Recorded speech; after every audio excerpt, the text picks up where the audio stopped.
The Empowerment Show aims to equip individuals with the necessary tools, knowledge, and confidence to make informed decisions and take control of their lives. It also focuses on ensuring access to essential resources and the opportunities.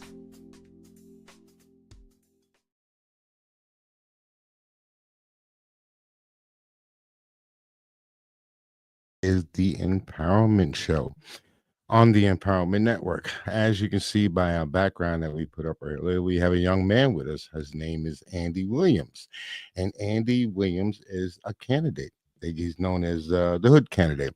I had an opportunity to speak with him maybe about a year or so ago, and while he was on that show, and we had an opportunity to chop it up and have a good time. So I did enjoy that.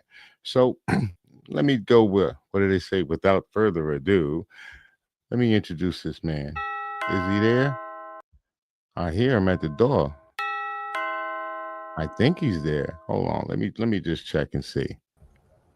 Hey, what's happening? How you doing, brother? What's going on, brother Stevenson?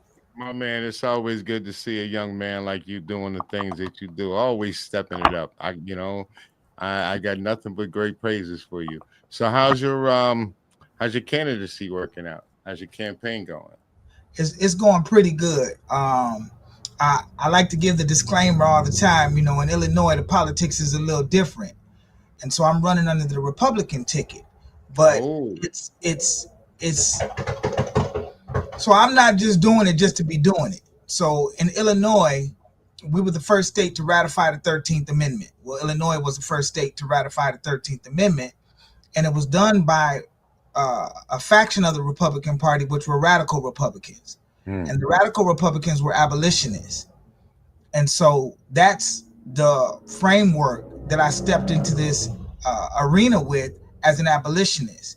And I'm not anti-Democrat or pro-Republican or anti-Republican and pro-Democrat. I'm anti-oppression and pro-freedom. And in the right. spirit of El Haj Malik Shabazz, this is one of those tools by any means necessary. And in Illinois, uh, this is a great opportunity for me to be stepping in this arena because I've gotten, very well received by many members of the Republican Party in Illinois. And I think there's a misconception about what we look at as racism. So Illinois politics is not the same as the United States politics. And I Hmm, could even, be an advocate on some of the things there, but going forth with what has happened a week ago with the transition to Charlie Kirk, and then we hear little sound bites. And so we hmm, run with that. And most people didn't even know about Charlie Kirk prior to this happening. And I say that simply to say this: regardless what anybody says about me, I know who I am. And somebody else's opinion or what they thought or what they taught or what they share does not make that my reality. And even in my campaign, I'm often not necessarily being an advocate for the Republicans, but I'm being an advocate for my principles. And I say, even me and my wife don't agree about everything. So how would you expect me to be in agreement with everything a political party does? That's impossible. right. Well, Republican, Democrat. This is one of the things that I learned about either or. There's no true friends and there's no true enemies. The only thing that makes a difference is what's on the table at the time.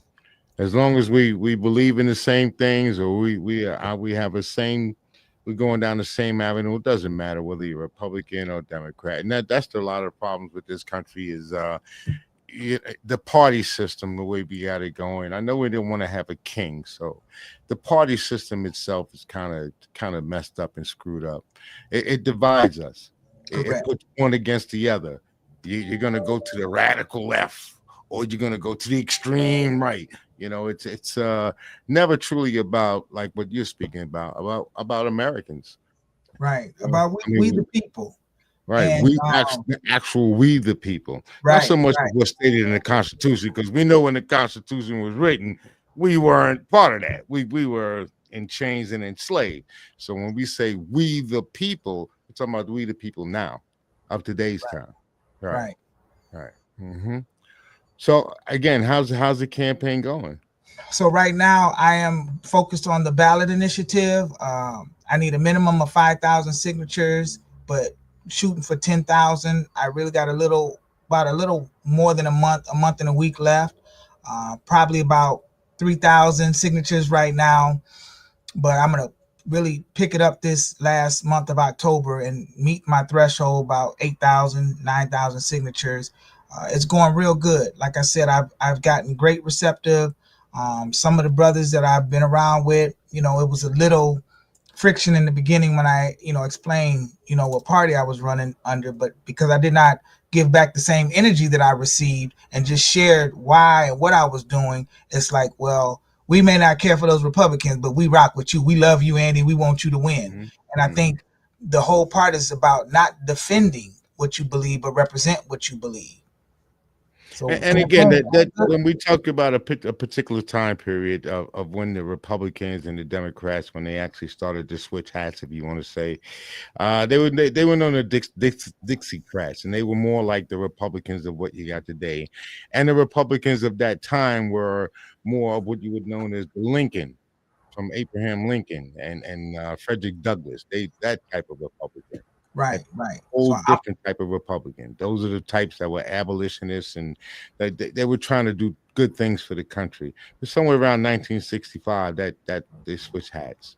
Well, I come in the spirit of Frederick Douglass as an abolitionist. Yeah, I like Frederick Douglass. I like a lot of things that he put forth, and he was a hell of a man. He had to live a hell of a life, man. I mean, I read books on him, and he's got a story to tell. Maybe sometime people sit back and read a book. There's another book that I read on politics. You might want to check it out. It's called The Grift, and it's by a brother named Clay Cane. The Grift, like a grifter, and it talks about Black Republicans from the party of Lincoln to the cult of Trump. Okay. That's what about Black Republicans. Black Republicans have gotten a bad name because of people like Clarence Thomas.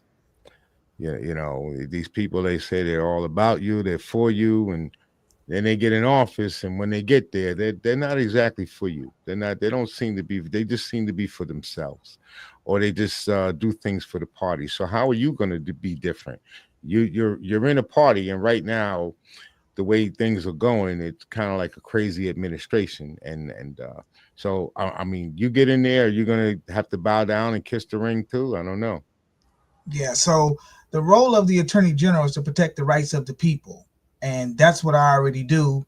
I've sued government for violating their oath, violating the Ku Klux Klan Act, and being elected as the Attorney General just helps me to enlarge that territory.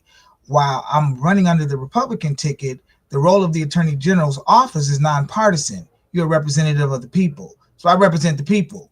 And whatever your rights are, it is my duty to ensure that the government does not infringe upon those rights. And because I'm already an activist and an advocate and an abolitionist, this is who I come in naturally doing what I've already done. So that's that. But I do want to step back a little bit about Clarence Thomas. I've read several of his decisions. And again, I'm not looking for nobody ever to be perfect when it comes to my rights. But I will say there's a part of Clarence Thomas that's misunderstood. And this is not me saying I'm Clarence Thomas's advocate. It's what I read in the court opinions that he's written. And I think sometimes he's misunderstood because of the part he says he does not agree with civil rights. And I'm of the same concept. I don't necessarily agree with civil rights, but I will rock with the civil rights. But more importantly, I agree with natural rights. My rights don't come from government. They come from nature's God and the creator, whatever that is. And we've gotten to a point now in life that the government is infringing upon our rights. And so when Clarence Thomas is saying, I don't support civil rights, I'm a constitutionalist and I really want to go to the strict interpretation, that's great for this part. I've sued under the 13th Amendment, Section 2, which is the badges and incidents of slavery. And that's anything that mimics slavery. I'm on my way to the Supreme Court right now with a petition, a writ dealing with the badges and incidents of slavery, dealing with traffic stops, dealing with prosecutors and judges violating their oath, which is parallel to slavery, which is why the Ku Klux Klan Act was brought forth in the first place, because the states were conspiring with the former slave owners or catchers. And so the Congress came out with the Ku Klux Klan Act saying whenever you conspire to deprive the people of their rights, that's a violation of the Ku Klux Klan Act, which in essence is a violation of Section 2 of the 13th Amendment. And I'm getting ready to go to the Supreme Court with this issue, and I'm looking at some of those conservatives and using some of their, rulings and words that they wrote in either their dissents or their concurring opinions to call them out on the modern day slavery that exists today, primarily with traffic stops and when elected officials violate their oath. So whether they accept it or not, it's me saying I'm an advocate of the people, by the people, because I'm one of the people. Well, right now, a big thing going on down there in Illinois and Chicago in the area is Trump, where he wants to bring the National Guard in and militarize Chicago the way that he did in New York City, or the way that he did in D.C., and the way that he wants to do in New York City and other populated areas where there are majority Black. How are you going to combat that? So, well, D.C. is not run by a governor. That is really under the president. So that's how he had jurisdiction over in D.C. In the state of Illinois, the National Guard is truly ran by the governor. So again, I can't say to what's happening with this whole story about Trump coming to Chicago, because on one hand, I think it's necessary. And I was on a radio show, Black and Right, and I said, if the National Guard comes to Illinois, I want to ensure that they're protecting the rights of the people from the modern day slave patrol, slave catchers that's killing people in the community. I want to make sure that the National Guard, you remember, I think Ruby Davis, don't quote me on the name, but she was escorted into the school by the National Guard. Mm-hmm. That's part of what I'm looking at. It's not just saying I want y'all to reduce crime, because that's not something the National Guard can do. Historically, we've only been at the brunt force of that. So whenever the military, which is the police, if we look at the history of how policing got into our communities, they were brought up from the military. That mindset and concept does not reduce crime. What reduces crime is economic empowerment, which is the resurrection of Black Wall Street, which, for those that don't know, in that bill that was passed, there's this thing called opportunity zones that allows people to invest into these opportunity communities, which are marginalized. Then they get a tax break, a deferment, things like that, that allows us actually to resurrect Black Wall Street from a business perspective. So when Illinois is suing Trump, for not getting money from the federal government, which, again, if you're a sovereign state, you don't depend on the feds. Montana does not. So Illinois could do it. We have enough resources here to sustain our own self. I'm wondering why that the governor here in Illinois, which would be a businessman because he owns the hotels, would he not utilize those opportunity zones to help build the vocational schools that he campaigned on 8 years ago? So again, I'm not in the backdrop of the politics the way they roll, but I just think it's a lot of foolishness going on and deception. And when we hear the word National Guard, there's some people say yes, some people say no. I don't live in Chicago, so I can't say, yay, have them there. No, don't have them there. I know I come from the streets, and I know I've been on the other side of what we would call is the brutality of force from this, modern day slave patrol, slave catchers.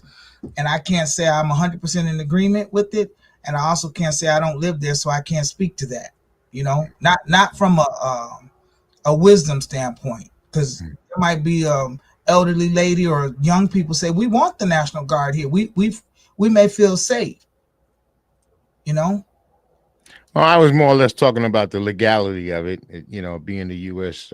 Attorney General. Would it be legal for these things to take place? And if they did, then what measures would you take in order to to stop these things from happening or to keep things under control. As a U.S. Attorney General, you would be the Attorney General for the entire state, right? So, lawfully, which that is a difference between legal and lawfully. Lawfully, the federal government does not have jurisdiction over the states. They're two separate jurisdictions.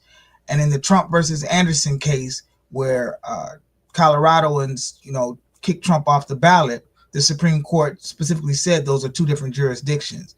And if you look at the United States became united because states entered into the Union. They were sovereign states. They stood on their own first. So how does the ones who created the collectiveness of the United States lose their sovereignty as the United States? So my position is you don't have jurisdiction over the state of Illinois. But I wanted to be clear. I'm on the outside looking in. And when you're an attorney general, you represent the rights of the people. That's what we do. And so I think there's a combination of a collectiveness coming together, as opposed to saying this or that is this and that. And how that looks, I don't know. But I do know from the lawful standpoint, the United States does not have jurisdiction over the state of Illinois. They can only be here if they're invited. And I think there could possibly be some deceptiveness, some bamboozled, hoodwink, as El Haj Malik Shabazz would say, going on with the government system. We don't know because we're not a part of that. So we're only on the outside looking in. But I understand what that Constitution says, and I understand what our rights say, and I also understand what our religious freedoms are. And I will 100% protect the rights of the people when it comes to that. Okay, I want to ask you about ICE. ICE, they've been all over the place, mostly through the cities, not just the National Guard. But in California, they recently came down with a ruling that ICE would not be allowed to wear their mask and so forth. How has ICE been in the state of Illinois? So ICE, there's been a lot of demonstrations about ICE and people, some conflict. I think they're, like with anything, it's being over abused. Do I think, and again, I'm gonna be cautious on how I speak on this, because I think when we're dealing with ICE, there's something else underlining going behind this. And if we go back to the colonization and the history of the colonialization, we're beginning to deal with some spiritual stuff that's been going on for years. And I don't know if that has something to do with ICE, because as much as we talk about the foreign terrorists, we have not dealt with the domestic terrorism. And I think some of these ICE agents are the domestic terrorists that goes on in the Constitution. In Illinois, again, I'd probably go back to the Illinois being a free state. And that changes the narrative. And I feel like if you are a foreigner and didn't come here through the proper procedures, then there's accountability for that, no different than a domestic individual doing some sort of crime or offense against people, I would say. Because the big thing with ICE and the immigration situation is the crime that is going on here in Illinois. And I think it's no difference than a foreigner committing a crime or somebody that already lives here committing a crime. If it's an offense or a crime, it's an offense or a crime, regardless who does it. And that's it. But if they are coming here to Chicago, again, there's something else going on behind the scenes that I don't think the average one of us are privy to understand why. Because it's kind of like supply and demand. The reason why you coming, because somebody's giving you something. And I feel like to those who have invested into Social Security, invested into our communities with the promise of being helped, and then other people, show up, and now they get all these resources, that's a slap on the face, specifically to the 1960s and all the fighting that, our people have been going through trying to get resources in these marginalized communities, which, again, I call them opportunity zones. Now, all of a sudden, somebody else comes and they have all of these resources, housing. And again, I'm only hearing it through the media. Never have I, really sat down and communicated, to hear both sides of the story. So I don't want to come off as an expert or something, because that would, be misleading. Okay, I hear you. But just to what they call it, fact check. A lot of the what they call foreigners, when they come here and they're undocumented. I don't want to say illegal, because it's not Right. illegal to come into the country. So I want to utilize the word like undocumented. And when they come into this country, they pay taxes like every other American. They got to pay taxes, and they pay a lot of taxes. And a good majority of those people come here. They come here and they work. They work their little butts off, but yet they work and they get the minimum. They receive the minimum. And as far as like housing or getting all these other resources, I mean, they have to stand in line just like everybody else. If they want to get social services, just because they're from another country, they're not going to receive social service before someone else. You take a number, stand in line.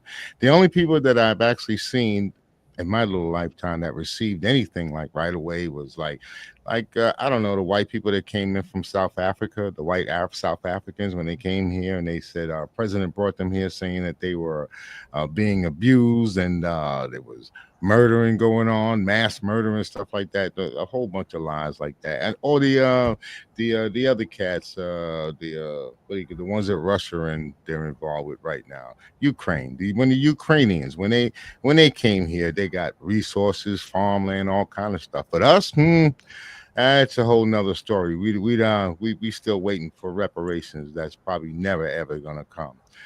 So, but yeah, I just wanted to bring that up today, just a little fact check. But I think what you're doing is outstanding, and I think what you're doing for the people in the community, I think you'll do well. And one of the things that the problems that they're having about ICE, just to roll that back a little bit, it's not so much that they're wearing a mask. It's not even so much that they're coming in snatching up people. They're snatching up people that been here for 20, 30 years that's still waiting to receive, because it takes a little while to become a United States citizen. You don't just walk in the door and you get hit up with papers and now you're a United States citizen. So they're taking a lot of people that haven't committed any crimes, and they're taking them and doing it without any due process. So that's right up your alley. So, Right. Right. we have to have due process. That's part of the Constitution. And what they're doing is they're evading that. They're circumventing that, saying the hell with the Constitution, putting on the mask and riding around and like posses. Like the Ku Klux Klan. Like the Ku Klux Klan, right? And that's not cool. They're threatening. They're intimidating neighborhoods. It's horrible what they're doing. And if you notice, look at the places where they're going. Okay.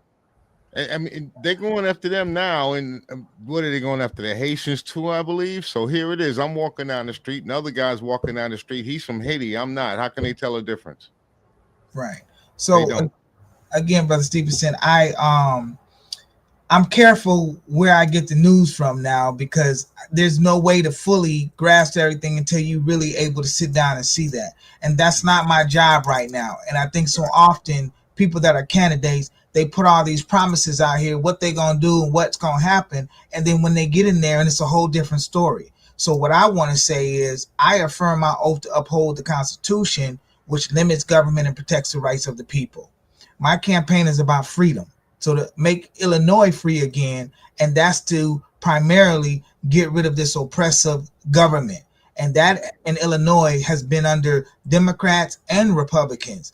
But the main focus of me is ensuring that this judicial and prosecutorial misconduct gets handled, because that is where I think the biggest issue is coming in, is that here these people, a prosecutor is elected to represent the people, not the state.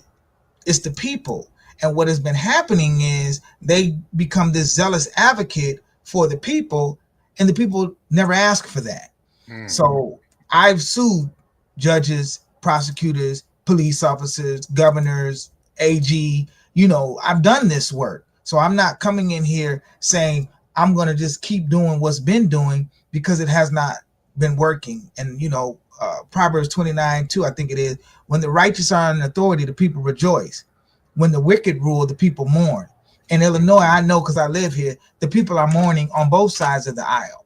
We just are not educated enough. And that's where the ballot of the bullet that Malcolm talked about, we need to be educated. And that is the political philosophy or the education system, that we're not educated on politics, because these policies is what's keeping us enslaved. That's what's really happening. When an individual gets elected, they affirm their oath to uphold the Constitution, not legislation. And that legislation is why government has gotten so big. And when you look at, a republic, not a Republican, a republic form of government, now we're going back to those abolitionists, to Frederick Douglass and all that, because government should have been limited. We don't need all these administrative agencies.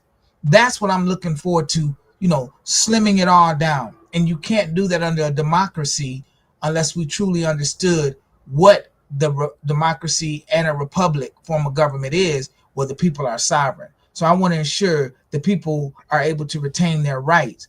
And that primarily is coming from those that are elected that are violating their oaths. All right. Well, along with their rights, I like people to also be able, when they talk about slimming down the government and making government smaller, I don't want it to be smaller like they're doing now, where they start to gut social services, where they're starting to talk, they're taking away people's Medicare, where you got 4 and 5 million people that are going to be cut short from Medicare, from other social services. So I don't mind a smaller government. I think government needs to stay out of certain things because that's none of their business. Even mixing religion and government. I don't relate the religion and politics. I don't go along with that, because everybody doesn't have the same religion. Everybody don't have the same beliefs, but everybody lives here in the same country. You see, right. We're all here in the same boat. And what politics is doing right now is dividing us. I'm more along the Fred Hampton lines. He invited everybody in. Right. And all of us need to come together, because when we all come together, they lose, we win. Right. And again, one of the things is we need to become the they. That's what, when we talk about the Panther Party and you have Eldridge Cleaver and Dick Gregory running for president and things like that, we need to become the they. Well, you just said something. Let me rewind that tape. Say it again, man. We need to do what? We need to become the they. We need to become the they. And when we talk about Marcus Garvey, the Honorable Marcus Garvey, when he talked about man, know thyself, this is where I'm saying we need to know ourselves, the power that we, the people, have. We have been complaining for so many years without educating ourselves about how government is supposed to work. Not how it's working, how it's supposed to work. And, as much as we say, you said don't get rid of government. I mean, the Social Security and the Medicare and all that. That's what the non-government organizations, the NGOs, the faith-based, whatever that faith-based is, you look out for your members. That's the role of us. And again, I'm going to go back to Black Wall Street, or even before that with the natives and the indigenous. They bartered and traded. They didn't have this fiat form of currency. I'm not saying all that goes away right now, because there's short-term goals and then there's long-term goals. But at some point, we have to begin to depend on who we are as people, who we are as neighbors, and say we can look out for each other. This whole tax system and all that ain't gonna work, because the foundation of it is evil, is crooked. You took what we had and then created your own system. That's like the dope man coming in somebody else's territory, setting up shop, and then saying we're gonna do it this way. Nah, bro, that's not how this game go. And when Pac would always say, once you learn the game, it's game over. We've never learned the game. We've only been able to reiterate the rhetoric. We don't have the lived experience of knowing this. And that's why I feel like with over 1/3 of the adult population having a conviction or a record, we have the ability to become the government. We have that ability. While we're talking about Trump being elected as a felon and using that as a negative thing, I'm saying, no, that's 535 jobs that's available to the formerly incarcerated, to those that's labeled as a felon, which goes, we have a big movement under my National Coalition of Prisoners' Voting Rights called the Ballot or the Bars. And we have labeled 2028 to be the ballot of the bars. So for the next 2.5 years, I'm doing a cohort teaching how government's supposed to work, so we can raise up 300 people across these states to become the government for 2028. And I don't care about your party affiliation or anything like that. I need you to understand what your oath is and what that is, so we can create a more perfect union. Democrats, Republicans, Libertarians, Independents, it don't bother me. because all of us as the formerly incarcerated, we ain't worried about that title. We more concerned with why are we constantly being enslaved? Why are we being double jeopardy, being punished 2, 3, 4 times for the same offense that happened when I was 17? And why do we have these football field sentences? And come on, bro.